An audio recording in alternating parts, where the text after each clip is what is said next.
Your vote shapes our future. Stay informed, stay empowered. Catch Know Your Candidate. Only here at the Freeman.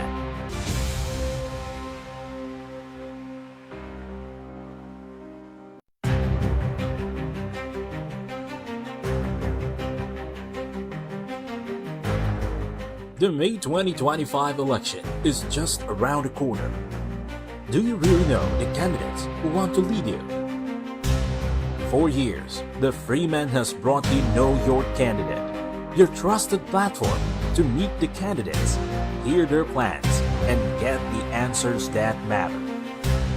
Your vote shapes our future. Stay informed, stay empowered. Catch Know Your Candidate. Only here at the Freeman.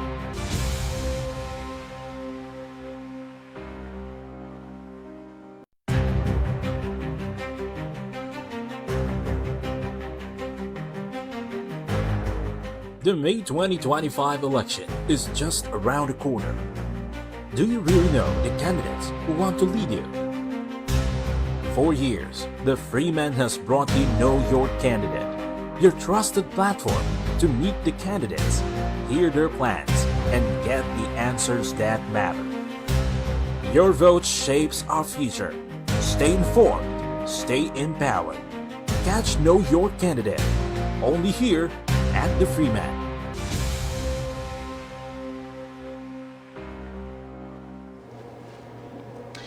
Be part of the conversation, protect the Cebu vote. I'm Fred Langido, and this is Know Your Candidate, an election special of the Freeman and Banat News to help you make the right choices.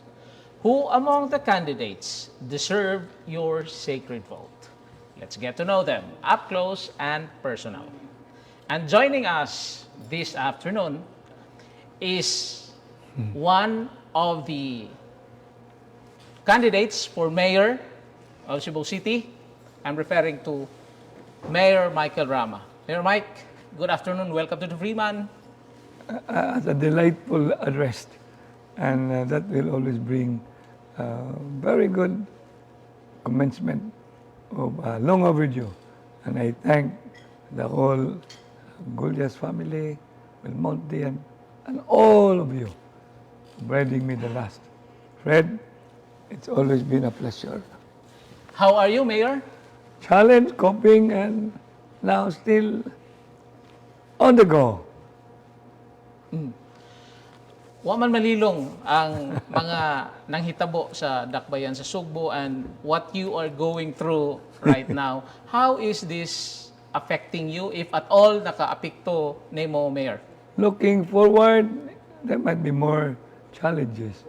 At the hindsight, no matter what, carry the hatchet or bury the hatchet and be more ready, because we'll never know what other surprises ahead.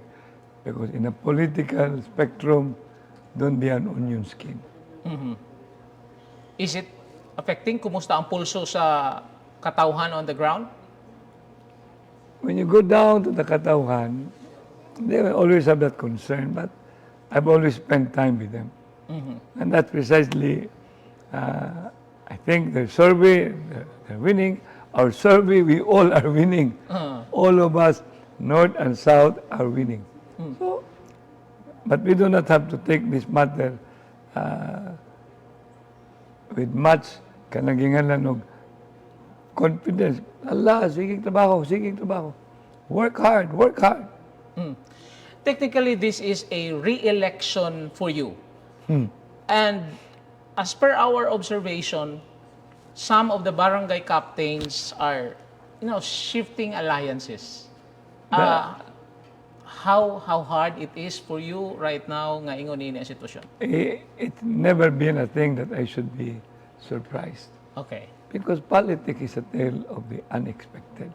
What you can see at the beginning will just end up the exception. And the exception will end up the general rule. And if you are not ready for it, that's the reason why you get to be affected greatly. But me, I've gone far. I've gone far. But this is something you expect? If I was not suspended, I don't think it will happen. And if all those skirmishes that they're getting into, you know, Fred, my survey as of February, the 30% has to be divided among them. And the 70% were already belonging to me. But, you know, you cannot stop what's up in the head who really dislike me or been displaced of what I've been standing for. Of the 80 barangay captains in Cebu City, Mayor, how many are you know, sticking out with you, and how many are already jumping ship? I don't really been, I'm not into counting, but I'm keeping track. But because I do not want to be too much of being revealing, because I've been into this whole gamut. And this is challenging, very challenging. But the days to come, I'm looking at my, in my office, I have that, going towards the huge racket, the large racket, the medium racket, the small racket, and almost the small racket is over. So let's look at all the activities, etc., so that we would be able to, if and when, adjust, enhance. These are all what we call challenging, very challenging election. After all what you have gone through, what lessons did you learn, if any, Mayor? You don't have to learn anything that much because, as I've said at the outset, the Rama actually, since 1916, been there. And the whole era, saga, treachery, party changes, political butterfly, all are part of the so-called growing in the political arena. So, if you're looking at where I am now, I'm pretty sure in the words I've been much burned, and I wish I will be already at the so-called consummate, having passed the crucible test. The crucible test. And that is where I am today, with my very interesting, amiable group with our acronym, because we are Partido Barug, Bagong Sugbo, Team Rama. So we are enjoying morning and shaking.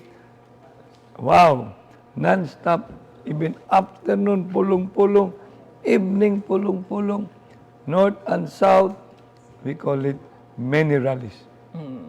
Because the political landscape is changing. And what do you consider as your, biggest mistake in this, in politics, considering what had happened? I never look at mistake as to be a matter, a discussion to be pondered upon. No. Everything is an insight for me. I've learned that in a book.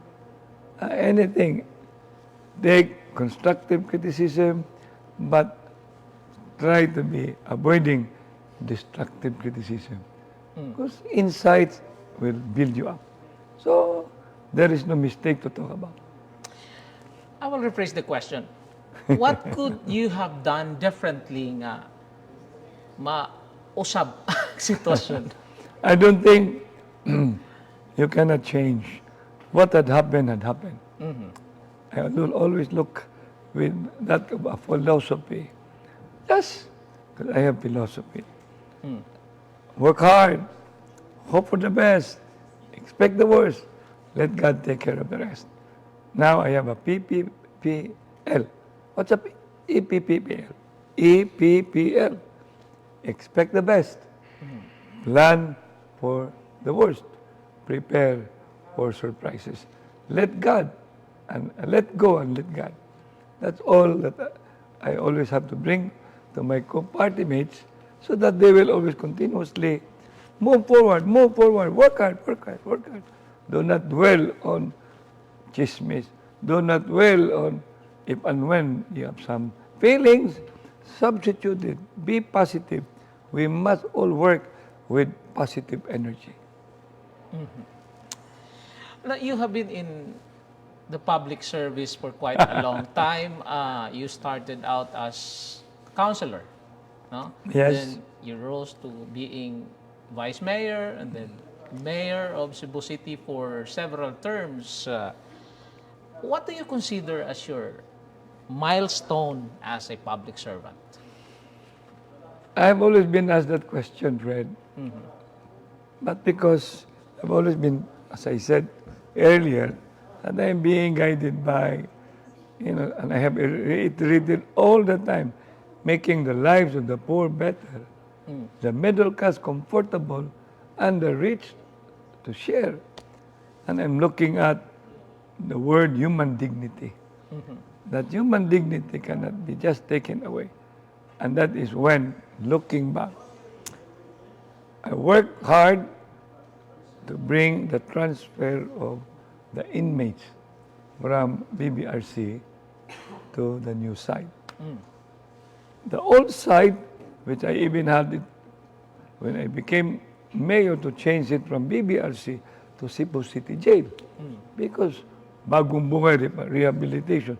Wa rehabilitation, sa pakang buhay. So, and then 200 occupancy area. 2,500 dump over there. And their living condition is beyond imagination.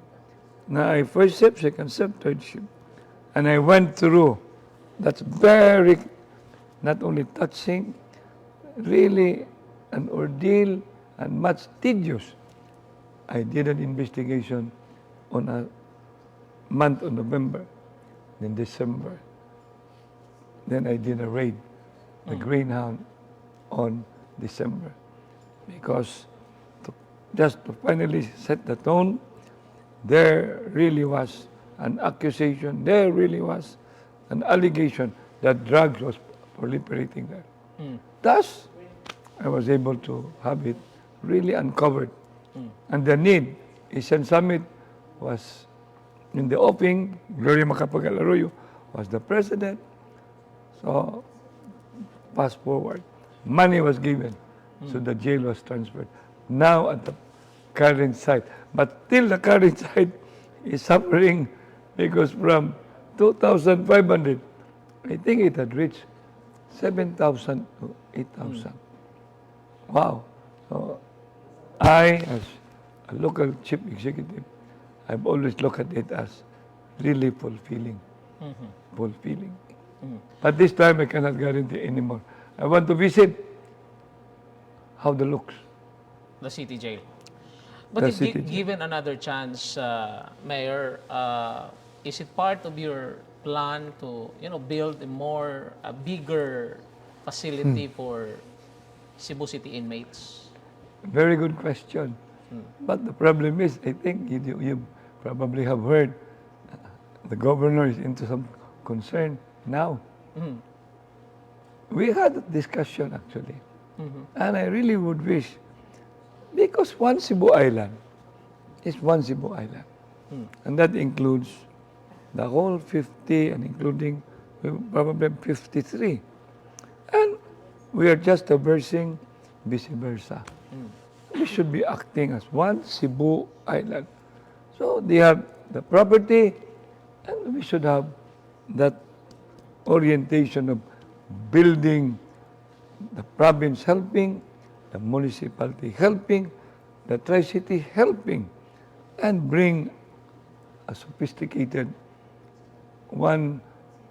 something for the world, and it is quite competitive, very technologically advanced jail management. If it can be handled by private, let it be so. And us, local government units, helping in the budget requirement. It's nice that that's being considered. Is there something that you consider na fail ka as public official, that you would have wanted it to be done but for some reason or another wa ma-fulfill? I never would. I never entertain the word failures. Uh-huh. I always look at it as challenge. Mhm. And as I look at the challenge, I never stop because in an appropriate time, I am going to have it accomplished. What is it that you consider as the most challenging program BRT. project? BRT.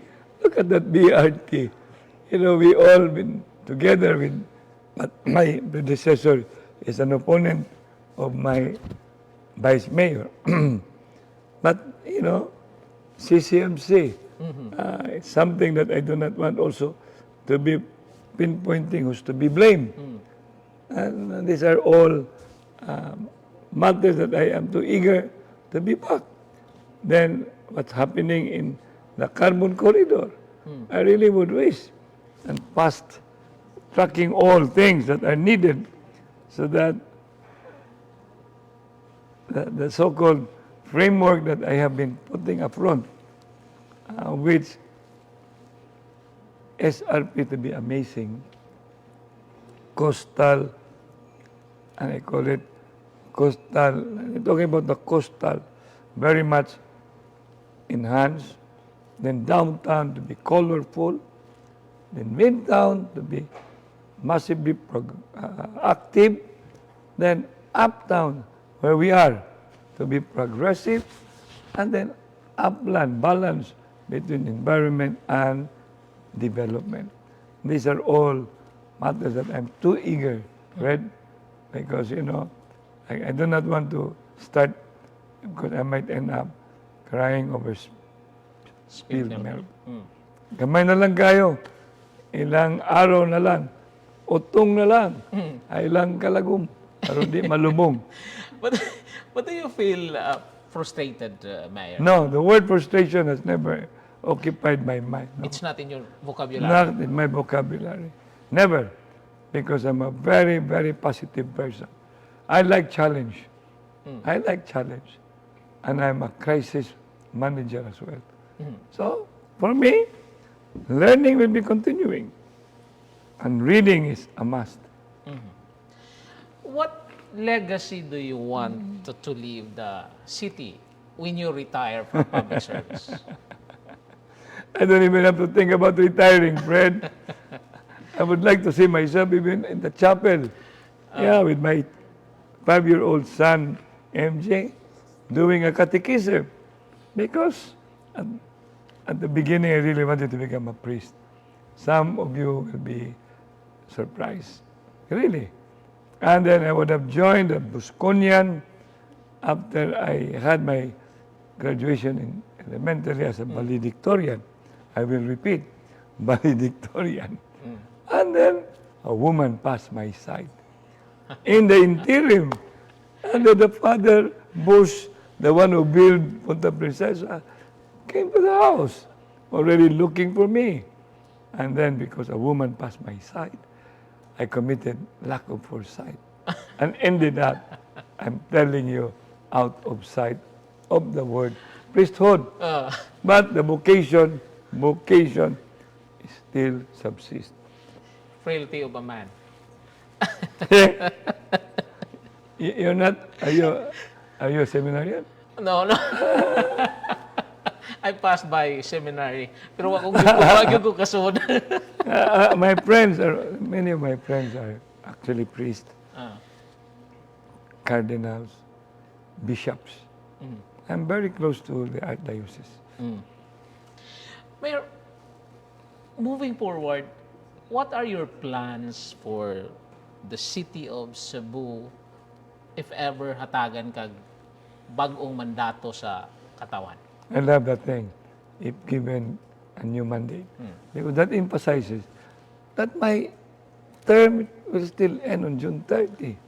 And the shenanigans, what not, really created this bewilderment and whatever. And given which it's not given, it's there already. It's in the offing. It's in the offing, actually. So what do you want me to do? Your plans? Plans? Your programs? That's not going to be a problem, Fred, Because remember, I've been having my involvement in government, even in civic organization, even in leagues. I have a platform. But is there something that you would want to And prioritize? priority, yes, of course. Right away, finish CCMC in 2 months, 3 months. And after 3 months, then the functionality, some thought actually that CCMC is only 3, and they're wrong. There's the lowest ground, then the lobby, then there is the third, and the fourth, and there's the Operation Smile. And that would only mean, but CCMC is actually 10 floors in total. 11. 11. And I wish 11, but I do not want to eat up the time here. But just give me a chance. Too many discussion. But 2 months with private sector, do not bring the money to City Hall. Because when you bring the money to City Hall, they look at it as another attraction. And I don't want that attraction. You say 2 months to 3 months you will be able to Yes. finish the CCMC. Is that doable, Mayor? Yes. Yes. Why? Because the council is ours. North and South is ours. Number 2, I've done it. I have a lot of projects. Well, I was vice mayor, mayor, and the people, I call it PPDG, People Privately Driven Governance. I'm bringing you, citing one. We had, let's say, Plaza Independencia. We were able to start with 40 million. No money from City Hall, no money even from the National. Number 2, we have the Senior Citizens Park, the Magellan's Park, no money absolutely from City Hall. It's all private participation. That in front, Plaza Sugbo, no money from City Hall. It's tourism, Philippine Tourism Authority. So you put all of this together, it's all about doing an innovation, paradigm shift. Sometimes City Hall officialdom is so jealous. For as long as you guarantee no corruption, everything will be accounted for. Then you just have to clap. And if there is corruption, then sue. If you can do it in such a short period of time, that quick, 2 to 3 months, nganong wa na mahimo before na-experience nimo ning maong problema? Very good. I was out of job. Well, basig nakalimot mo. I was out of job. When another mayor came in, then another, and I went down as vice mayor. Then I got, the money was already there, Sus Marisep. And then the other side, which I was already conceptualizing a medical arts, wellness and command center. Magtupad na diya ho. Ato na ilang magsugod ho. Pag human, mag-connect sa babaw. Kaning usa, na diya kidney center, na diya ang heart center, na diya ang cancer center, or whatever center. And this one, zero billing. Zero billing. The Operation Smile is there. Now we have already the kidney center. It will now be transported to CCMC. These are all within the SMART, specific, measurable, attainable, realistic, and time-bound. It's just that too much political jealousy. Too much. But anyway, I am taking that as a challenge. And we will be the winner. And we will all win. And just to bring everybody to all on Sunday. We are not promoting corruption. We are promoting public service par excellence. Good governance is our cup of tea. Do we have partners, private sector partners already in place to, in case to finish Yes, CCMs? yes. SM already is waiting 100 million commitment. Androtan already committed for the other side.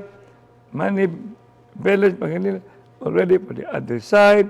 Then my good friend eventually got pissed off, so he removed his 100 million, then another one, 20 million or so, then another one, a foundation, 100 million.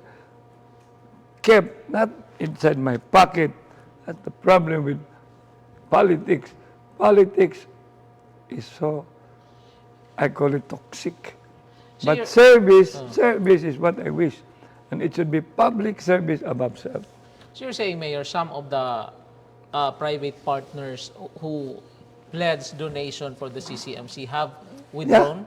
Yeah. They have withdrawn? Yeah, 100. And that, my used to be my classmate. But I readily, the time will come, bang, bang, bang, bang, bang. It's all are there because they knew that I really mean business. How much? 100 million? Already? 100 million. That's another one. I don't know. I wish it's still there. There's a 15, but 20, but was given was only 15. Then on the sideline, SM, the first one, 100 million. Then I even have pictures on commitment by Andrew Tan of Mega World, as well as Manny Beles Pangilinan for the Medical Wellness Command Center. The current occupant of City Hall is demanding that the donations for CCMC should be turned over to the city government for them to use the money and finish the project. And according to the Mayor Raymond Garcia, the Vice Mayor. they will demand for the turnover of the money. Why there? That's why I was wondering. Poor guy. I look at it, he's very poor in his thinking. I'm sorry to tell you that. I've done a lot without bringing money to City Hall. And there'd been no question. Years ago, Councilor Alcoseba project beautify the so-called, we call it caucus room through Michelle Ollier. Social hall, beautify console, chandelier by Janice Minor. 3, the famous Kenneth Cobompe, that chair right there at the session hall, it is being donated by him.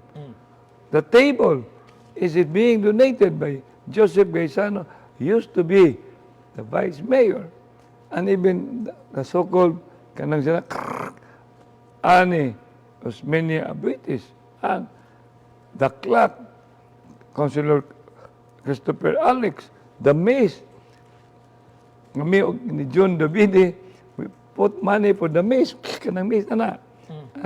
And then the chandelier in the lobby, it being bring in by private sector. And then you go to Chuck, the chandelier, it's all private sector. And then you go to the 8th floor, Conit Cobompe, supplying the furnitures. And that made it international setting. The private sector, if you tap them, they will make wonder. The 9th floor, you can have a 360 degrees. The private sector are involved. What's the fuss? For as long as you don't make money in your pocket, the private sector. There's another one that is coming in the making, actually, to finish the 360 degrees. Ikadua, the scenic elevator. I will never stop, because when you have the scenic elevator in front of that building, then you will see the CCLEX. The CCMC. Not only at City Hall. City Hall. But by that time, I think we will have to look forward, because I really would wish the whole area from, because my vision is Radisson with a new president, perhaps, because of national government. Then the whole thing connect with Port San Pedro, Plaza Independencia, Compania Maritima, all the way to Inayawan.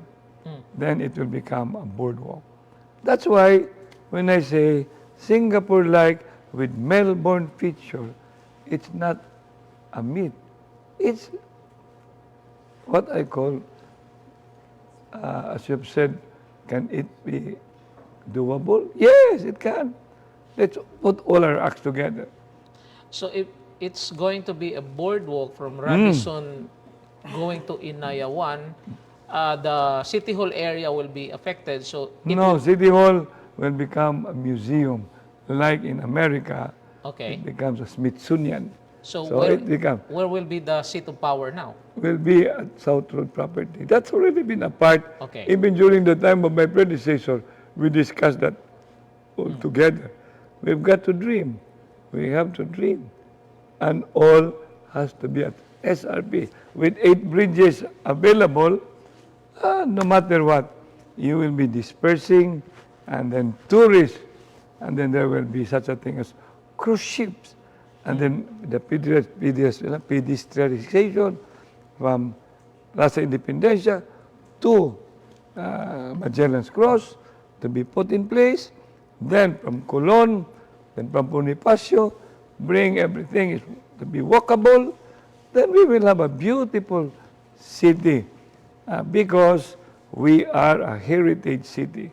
And in fact, we were accorded by UNESCO as a city of culture in the area of FFI, fashion, then the other one is furniture, as well as ang I, interior designs. So this whole thing, Fred, it's not far-fetched. So you mentioned cruise ship. So there is going to be a berthing Yes. space Yes, at yes. the SRP?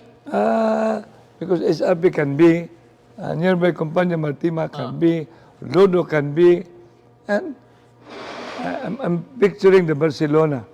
In Barcelona, when you will have the cruise ship, they'll park at the port, and they will have the walk-through. They don't have to go down, and you will just get through, and you end up with a huge statue of Columbus,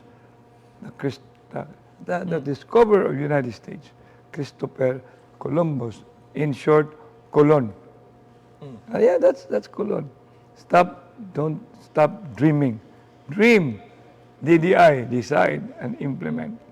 But that could be another flashpoint with the CPA mayor. You know, it's no secret na during your administration is clashing with the CPA. I don't want to be quarreling. We'll have a new president anyway in due time. Well, no, we don't really know when.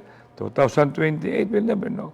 Then, when you have friendship and they will listen and think about, because one Cebu Island, no matter what, my governor here is guapa, Pamba de Cuatro, and she will sit down and we talk with the other local government units and then bring them, because that's always been when I was the Regional Development Council, Fred, and President of the Philippine Councilors League, Vice President of the Vice Mayors League, I've always had the concept.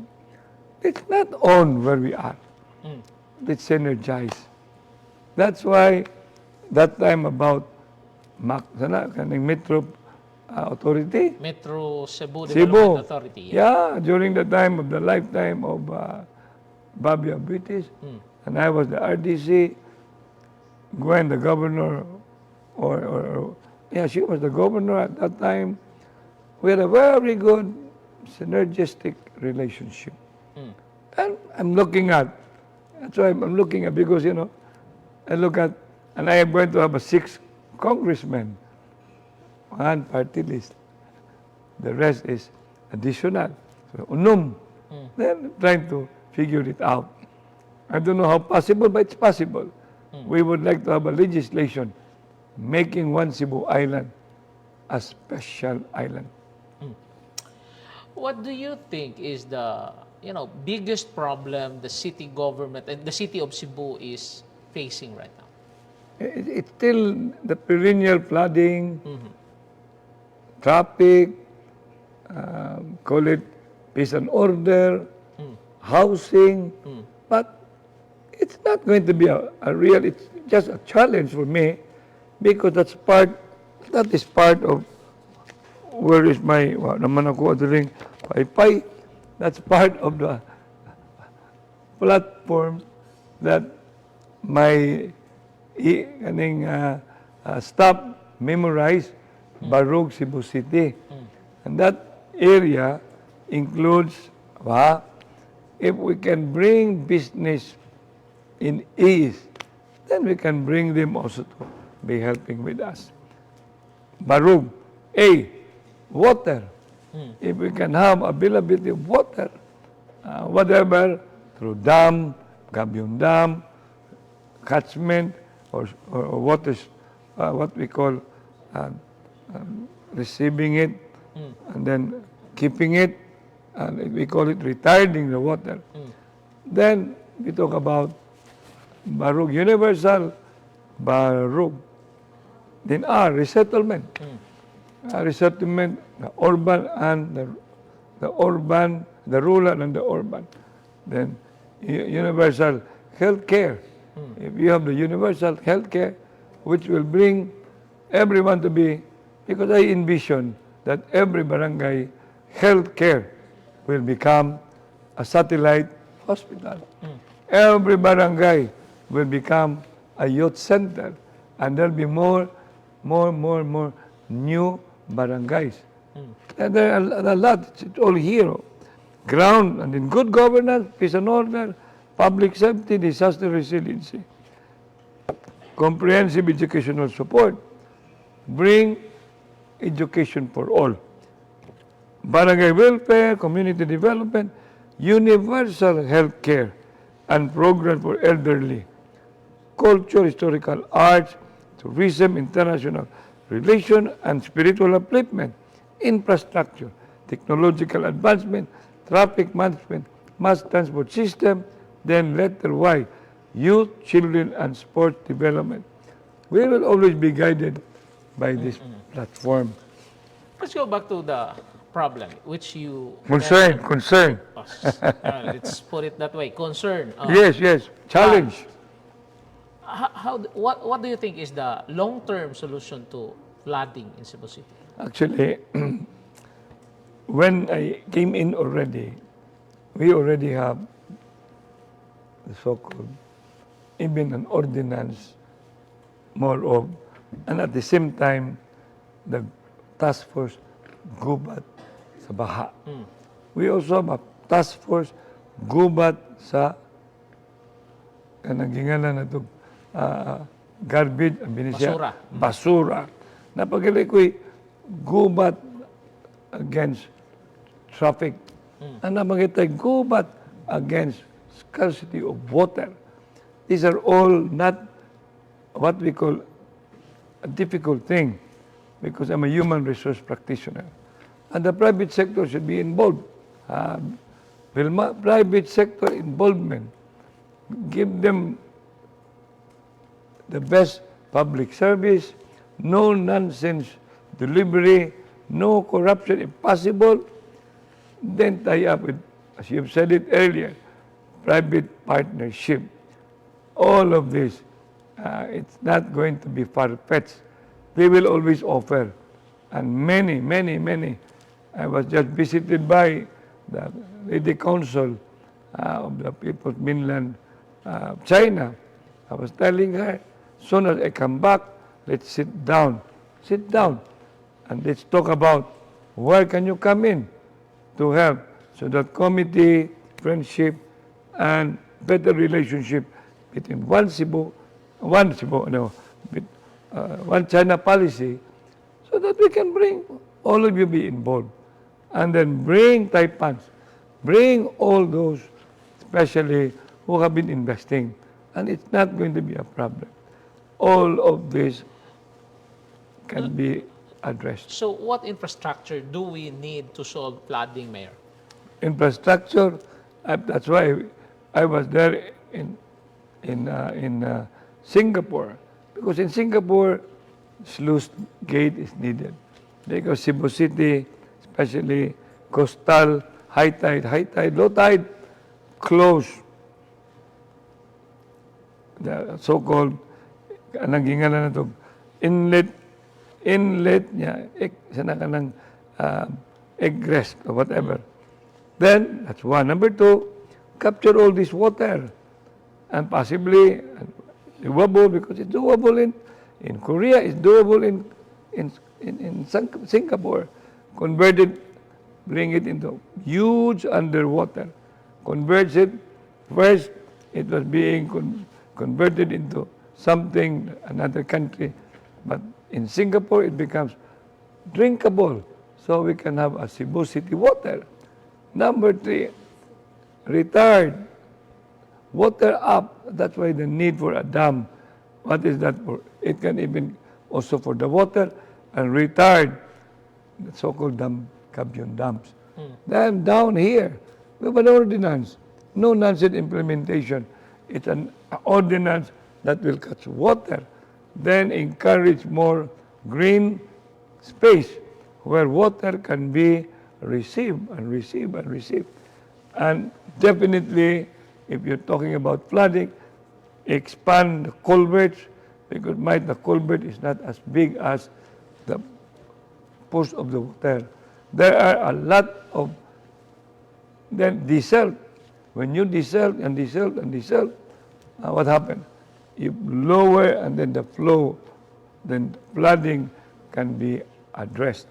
And buy equipment. I have on my record 24 million, but it was not being spent on the purchase, on what we call declogging. And I have a 2-point-something million for desilting.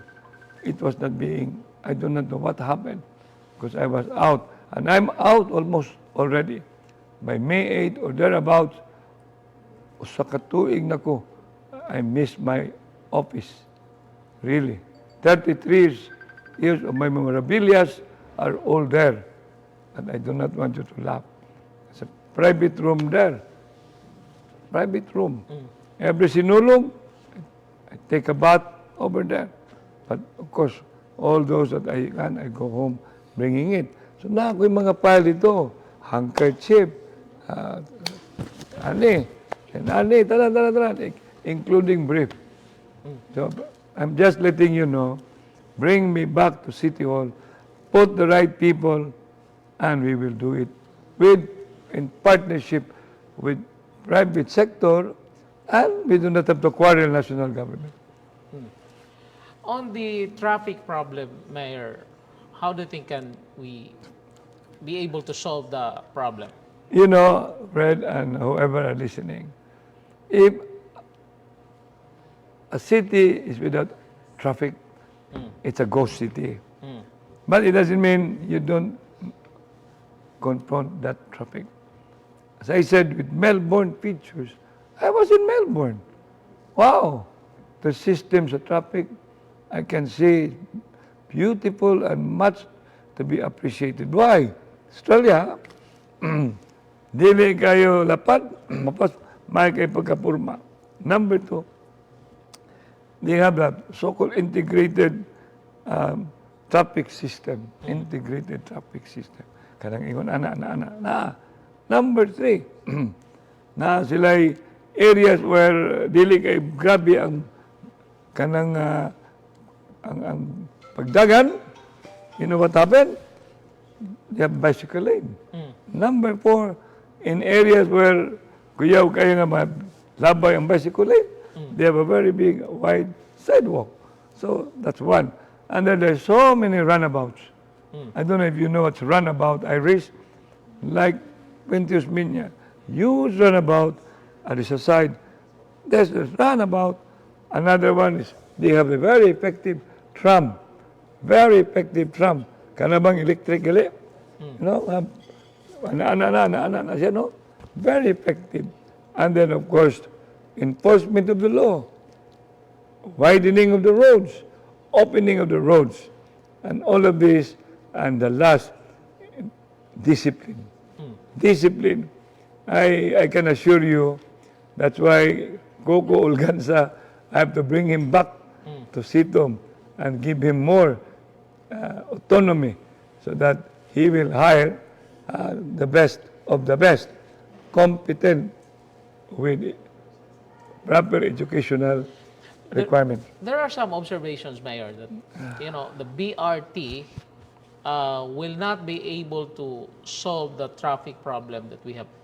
Bisan pag ato nang i-operate, because some observation is murag naabta na sa panahon, na outdated na ang kana nga system. What's your thought on that? You know, we keep on as if it cannot, but there is always. Otherwise, World Bank will stop it. Otherwise, France agents will stop it. These are not ordinary, what we call funders. They don't fund on something that is not doable. They knew, no matter what. I remember my predecessor. It may not be 100%, but there is a percent that can always address. Like gubot mo guna, because meron, hindot kayo mong plano dito sa Bulacau, batong sa Ayala, abot Banilan. Hantod, naabot na sa SRP, hantod mag-una diri sa tubangan sa Singala, kaning Kapitol, naabot na sa Pintos Minya. I mean, too many cooks spoils the broth. Muna nga, when I come back, wala mo nagkanta. But anyway, di ba ko quarrel ba? You know, the good thing now, the Secretary of DOTR is a very, very close friend of mine. Two, we worked very hard during COVID. That is Vincent Dizon. Dizon, Yeah. So, I will pay him a courtesy call with the staff and tell him, Kubadis. On the political side, Mayor, daghan yun kayong nangutana ini. During the administration of former President Rodrigo Duterte, it's no secret that imuhang pangan, iyahang appeal sa hinganlan nga allegedly involved in, illegal drugs. But then, it came as a surprise to many nga, ikaw na lang usa nahabili nga nagpabili niya nga ni suporta. I mean, unsay nahitabo, Mayor? Ask them, because I'm not their keepers. We don't have the same heart. We do not have the same mind. I'm very clear of my love for the country. I understand nationalism, patriotism, and I call it heroism. And I know Digong. That's why I know him. His love for his country, love for Davao, it cannot be refuted. And he cannot also argue with me my love for Cebu, Cebu 1, Cebu Island. That's why I ran as president for Philippine Councilors League, Vice Mayor's League, then Mayor's League. Because I want to be of contribution. Fred, I would have been campaigning for senator. In the PDP Laban vice chairman as I was, and until now, there was a selection process. 3 of us got perfect score. Marcolita, Baste, and myself to run for the Senate. Of course, I always listen to Digong because Digong said, no. Mike should not run. But of course, I will not run. I still have issues here in Cebu City. I have to bring clarity because these people who are ganging, united, cut my neck, I want to fight with my family of servants.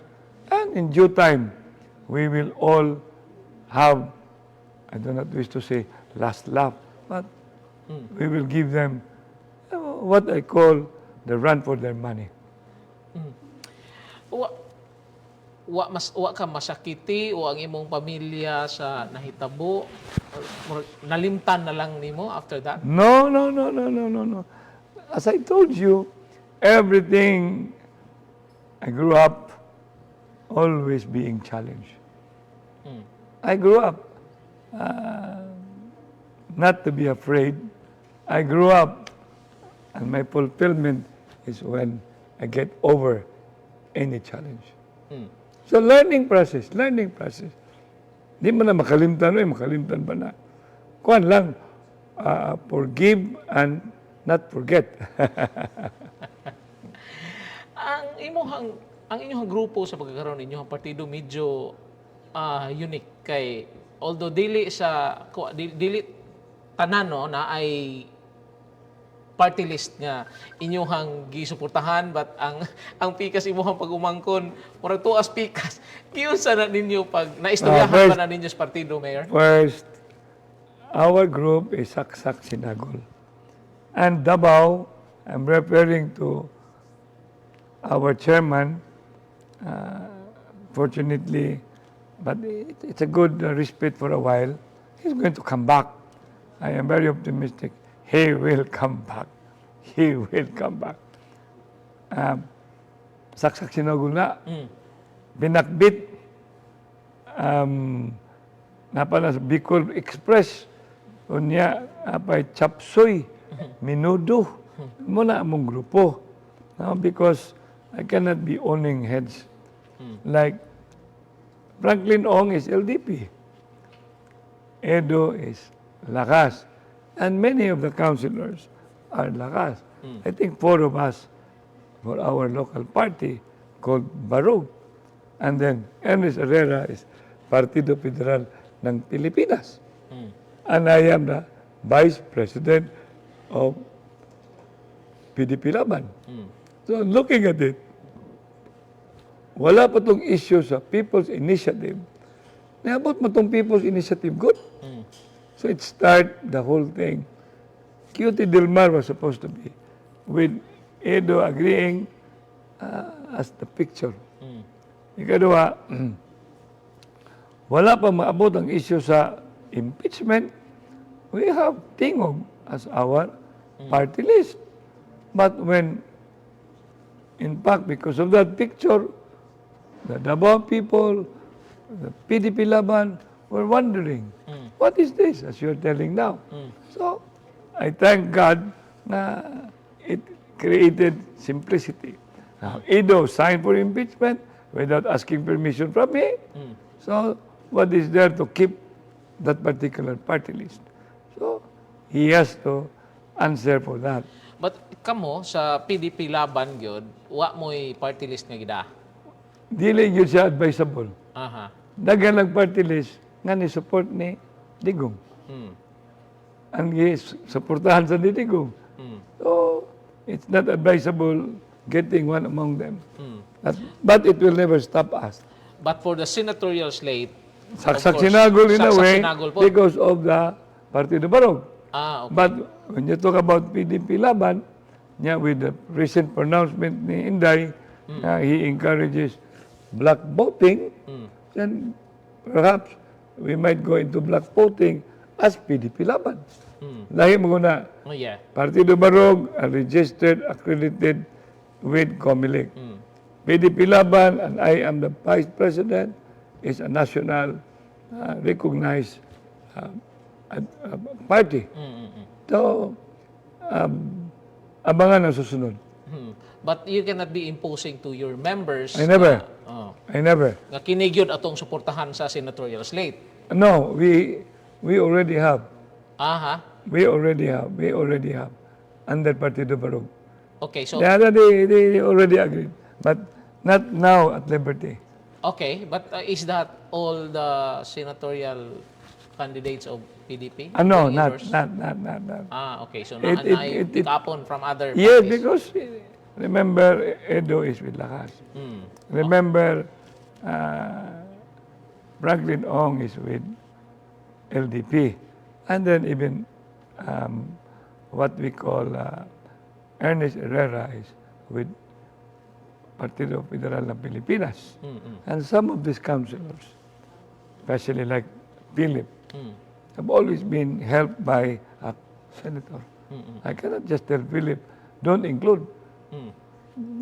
His barangay has always been helped. So, that family name been helping, I would never stop. Never stop. Mayor, one last question. I think it would be fair to ask you this question. Kay murag gihimo maning rason sa imuha mga kaatbang nga na problema og tubig ang dakbayan sa Cebu because daghang permits no imuhang gi yak-an panahon sa imuhang administrasyon. Unsa man gi real score ani Mayor? It is, if there is such a thing as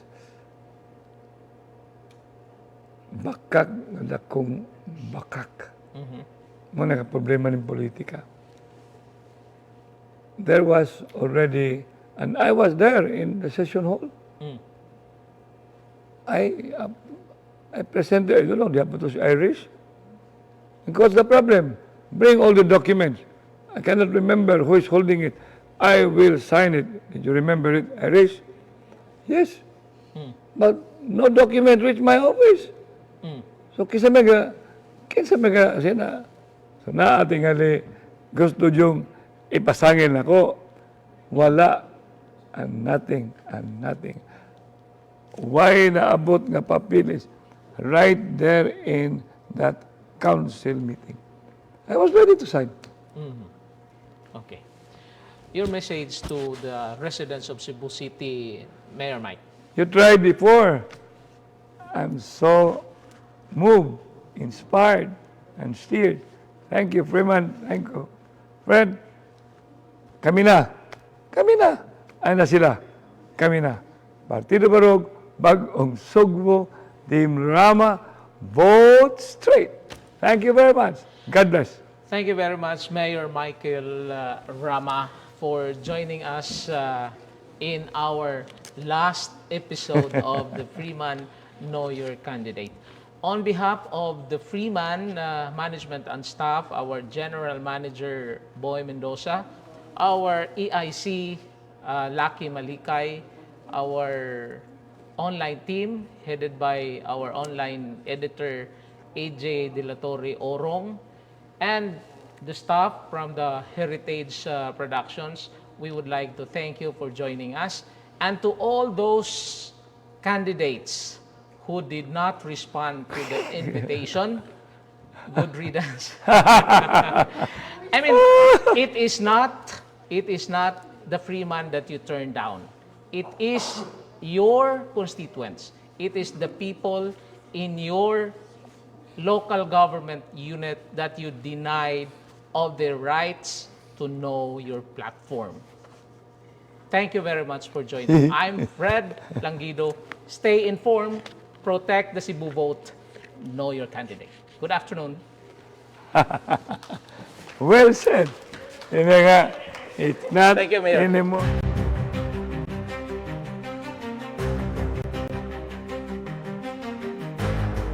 The May 2025 election is just around the corner.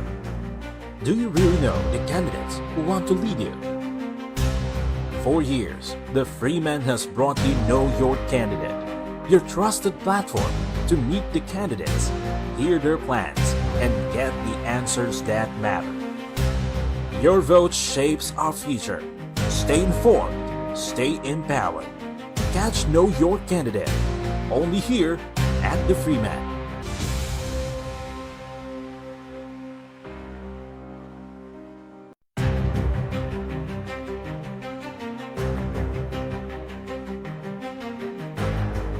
The May 2025 election is just around the corner. Do you really know the candidates who want to lead you? For years, the Freeman has brought you Know Your Candidate, your trusted platform to meet the candidates, hear their plans, and get the answers that matter. Your vote shapes our future. Stay informed, stay empowered.